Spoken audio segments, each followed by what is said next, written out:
chỉ bảy vết u lê nôm tên hùng mang à Việt Nam xin can uổng tin giải công khảo in hong teng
rồi lệ là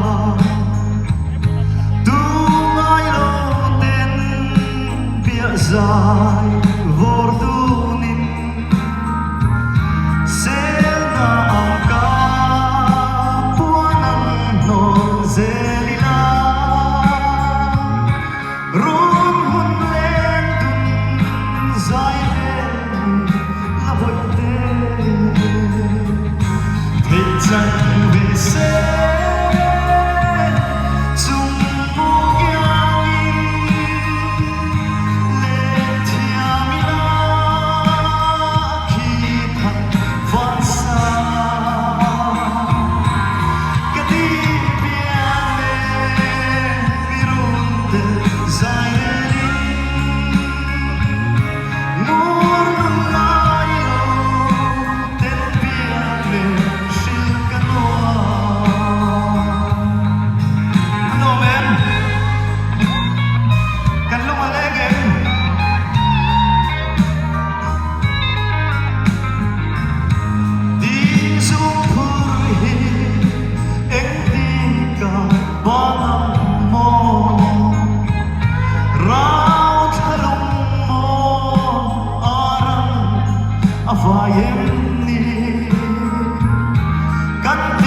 Hãy về sẽ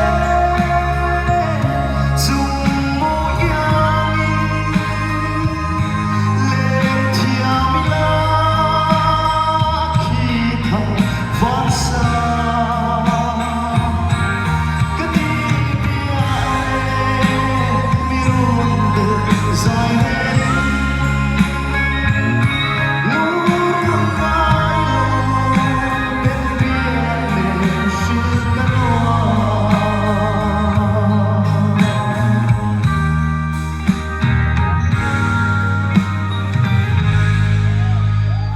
Lomé